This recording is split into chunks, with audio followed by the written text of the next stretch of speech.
There is a spare tire sitting in the trunk of your car right now, along with a jack and a wrench.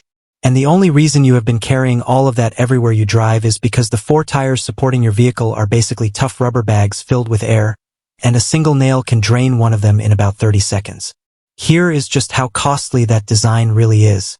Roughly 1 out of every 5 tires on Earth gets thrown away before reaching the end of its useful life, with about 12% being scrapped because of flats and blowouts, and another 8% ruined by uneven wear caused by incorrect pressure.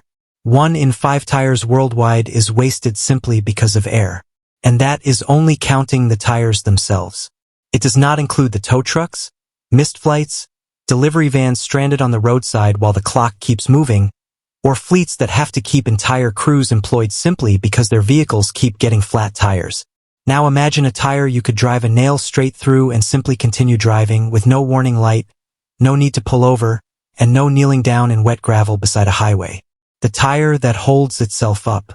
Picture a wheel with the sidewall removed so you can see directly inside it. In a conventional tire, you would find an empty chamber packed with compressed air, because that air is actually carrying your vehicle, while the rubber surrounding it mainly acts as a tough container keeping the air trapped in place. That is the design the Michelin brothers developed back in the 1890s, and it has changed very little since then because compressed air is springy, lightweight, inexpensive, and better at smoothing out rough roads than almost anything else placed beneath a vehicle. Now look inside an airless tire instead, and there is no chamber at all. What you see is a network of flexible spokes spreading from the rim toward the outer band. They may be shaped like a honeycomb or formed into a series of curved arches. Each one is molded from springy engineered plastic or rubber strengthened with tough fibers. Those spokes are the key because they perform the same job the air once handled. When the wheel passes over a bump, the spokes at the bottom, the ones actually contacting the road, bend, compress, and absorb the impact, then return to their original shape as the wheel continues rotating. The vehicle's weight rests on the structure itself instead of compressed gas. And because that support is built directly into the material rather than trapped inside a sealed chamber, there is simply nothing there that can leak or blow out. Drive a nail through the tread and all you have is a tire with a hole in it that continues working just as it did the day before. And this is not some experiment from a single company, because nearly every major tire manufacturer on Earth has been pursuing the same basic concept from a different direction. Michelin's passenger car design combines an aluminum wheel with rubber reinforced by strong fibers, backed by roughly 50 patents worth of engineering. And that is the version tested at 130 miles an hour. Honuk in Korea builds its design around a double-arch structure intended to distribute heavy loads evenly across the entire tire. NASA went even further, developing a version for rovers operating on the Moon and Mars, using a remarkable metal that returns to its original shape no matter how severely it is bent. Because a flat tire on Mars is not exactly an easy situation to repair. And here is the part that surprised me most while researching this.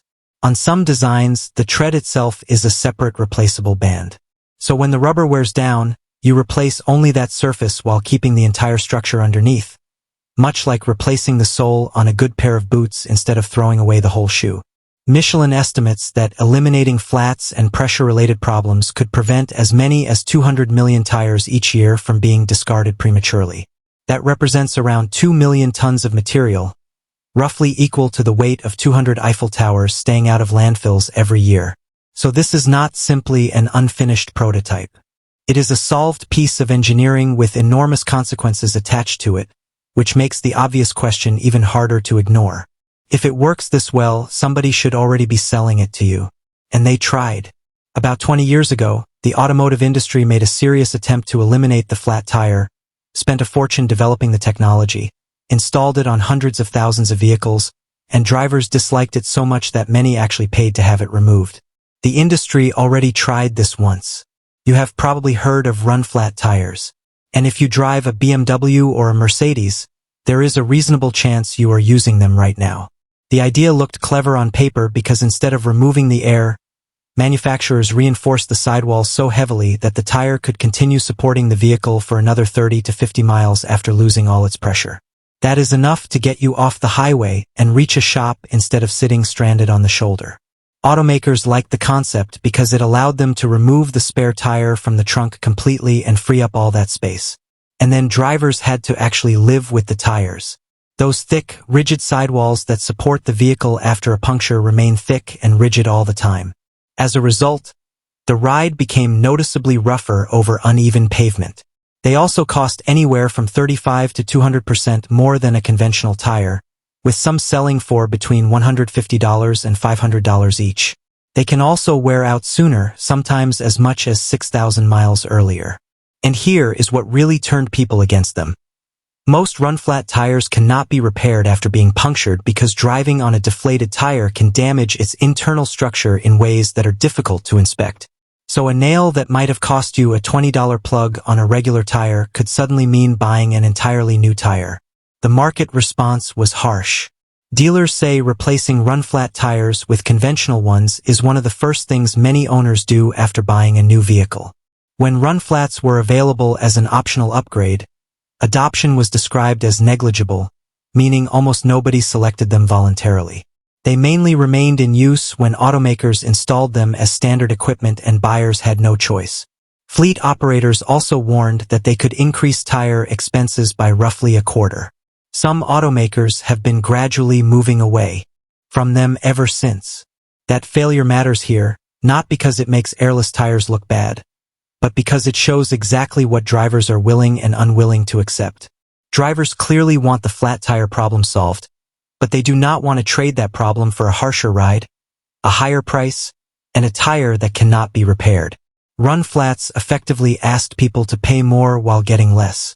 An airless tire that reaches the right price point does the opposite. And that is exactly why cost is the entire game. If you are finding this as interesting as I did while digging into it, a like genuinely helps this channel continue making videos like this, because now we get to the part that actually decides everything. And it is happening about 7,000 miles from Detroit. Why China decides when you get these. The thing that stops promising technology is almost never the science. It is usually the price. And this is exactly where China has rewritten the ending for one industry after another. Start with where China's tire industry actually stands today, because it is nowhere near where many Americans assume it is. Siluan just entered the global top 10 tire brands for the first time ever, pushing out Japan's Toyo, with its brand value rising 13% to more than $900 million. Linglong supplies factory tires to Volkswagen, General Motors, and Ford. ZC Rubber operates at a scale that reaches every continent on Earth. And across the board, Chinese tires now sell for roughly 15 to 25% less than comparable European or American products at similar performance levels. That stopped being a story about cheap knockoffs a long time ago. It became a story about an entire supply chain concentrated inside one country that can complete an order in 30 to 45 days. Now put the airless tire on top of that, because this is where the technology fits Chinese manufacturing almost perfectly. A conventional tire is an assembly made from steel belts, fabric layers, and several different rubber compounds stacked together and then cured. It is a complicated process with many stages and plenty of opportunities for something to go wrong. Many airless designs are the exact opposite because they are essentially molded. That means engineered plastic can be injected into a mold, and what comes out on the other side is a finished tire. Producing molded products at enormous volume for extremely low cost, while rapidly changing the design whenever something needs improvement, is exactly what Chinese factories have spent 30 years becoming exceptionally good at. That is the same pattern that played out with solar panels. The technology remained expensive and out of reach for decades, until Chinese factories began producing it at massive scale and prices collapsed. It happened again with electric vehicle batteries. The breakthrough often happens somewhere else. But the moment that technology becomes cheap enough for ordinary people is very often when China begins manufacturing it at scale. And here is the part most people completely miss. While everyone has been watching to see which company puts airless tires on a passenger car first, China quietly skipped that race and moved somewhere else. They are not sitting around waiting for the passenger car market to open. Chinese manufacturers are already producing airless tires in huge batches for scooters, delivery carts, warehouse robots, forklifts, and the small self-driving delivery vehicles moving through Chinese cities.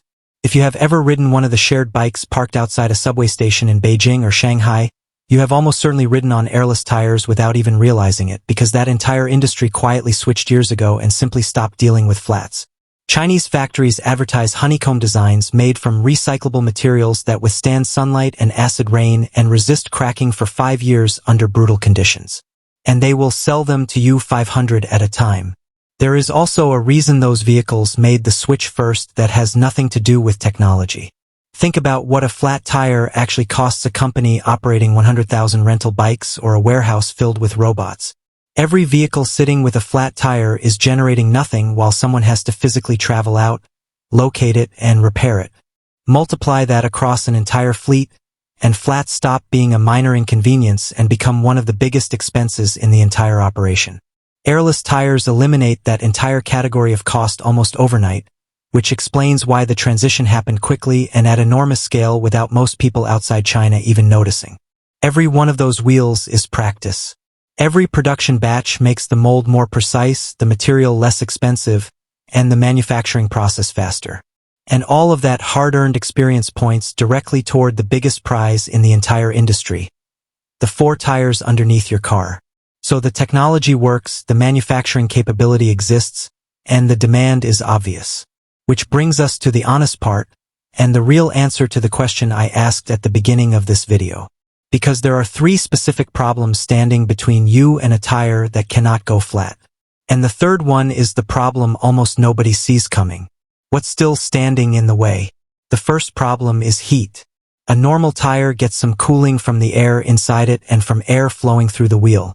But an airless tire is a dense structure that flexes constantly. And all that repeated flexing creates heat, with no convenient place for that heat to escape at forklift and scooter speeds. This is not much of an issue, which is exactly why those vehicles made the switch years ago. But at 75 miles an hour for 4 straight hours across Nevada in August, it becomes a serious engineering challenge. Heat buildup is one of the main reasons these designs have struggled to move from slow vehicles into highway applications. The second problem is weight. Replacing air with a physical support structure means adding material. So airless tires generally end up heavier than the tires they replace, and that hurts fuel economy. And on an electric vehicle, where engineers fight over every single pound to preserve driving range, that becomes a genuine obstacle. And then there is the third problem, the one almost nobody expects: debris. All those open spaces between the spokes that allow the tire to function are also open spaces where mud, snow, gravel, and road salt can collect. And a tire packed unevenly with frozen slush becomes an unbalanced tire, which you can feel as shaking through the steering wheel at highway speeds. Engineers are developing covers and shaped inserts to deal with the issue. But it is an awkward challenge precisely because that open structure is the entire reason the design works in the first place. Then there is the deeply unexciting reality that a tire is a legally regulated safety component. That means every new design has to prove itself through years of testing before it can be approved for road use. And that timeline takes years, no matter how impressive the product may be. Michelin originally planned to have its airless tire available for sale by 2024, and it still has not appeared as a normal product that you can simply walk in and purchase for your car. That tells you just how difficult the final stage really is. And to be fair to the companies working through this, they are not moving slowly without a reason. Your tires are the only things connecting a 2-ton vehicle carrying your family to the road. They have to perform in 100-degree heat and on sheet ice at 80 miles an hour, even after 5 years of being completely ignored, with a pothole potentially waiting around the next corner. Building real confidence in that kind of reliability requires a staggering amount of testing. And nobody wants to be the company that gets it wrong. But notice what is missing from that list of problems. Not one of them asks whether the basic idea actually works. Heat is a materials problem. Weight is a design problem. Debris is a shape problem. Every one of these challenges is the kind of issue that can be solved by producing a few million units, seeing what fails, and improving the design. And that is exactly what Chinese factories are already doing every day with scooters and delivery carts, while everyone else continues running careful trials. The part worth remembering. So no, you cannot go out and buy airless tires for your truck this weekend. And anyone promising that they will be available by next spring is simply guessing. But what is actually true here is much more interesting than the hype because the technology works, and it has already been demonstrated at highway speeds. The questions still remaining are heat, weight, and price, rather than whether the entire concept can actually work. And if the pattern continues, the path to your driveway almost certainly will not begin with an expensive launch on a European luxury vehicle. Instead, it will run through Chinese factories producing these tires by the tens of millions for scooters, delivery fleets, and warehouse vehicles until the manufacturing process is perfected, the cost drops dramatically, and the technology eventually moves upward into passenger cars. That is how solar panels became affordable. That is how batteries became affordable. And there is no obvious reason tires would have to break that pattern. Here is the part worth remembering. The tire on your car is based on a roughly 130-year-old design whose biggest advantage and greatest weakness happen to come from the exact same thing. It is supported by air. Remove the air and the flat tire effectively stops being a concept. And the spare tire sitting in your trunk becomes as outdated a relic as the hand crank that once sat on the front of a car. The engineering needed to make that happen is essentially finished. What remains is the price, and that price will be determined in factories rather than laboratories. Let me know in the comments whether you would actually put airless tires on your own vehicle if they appeared tomorrow at the same price as regular tires, or whether 130 years of relying on air is simply too difficult to give up, because honestly, I keep going back and forth on it. And if this was worth your time, subscribe and stick around. There is more like this.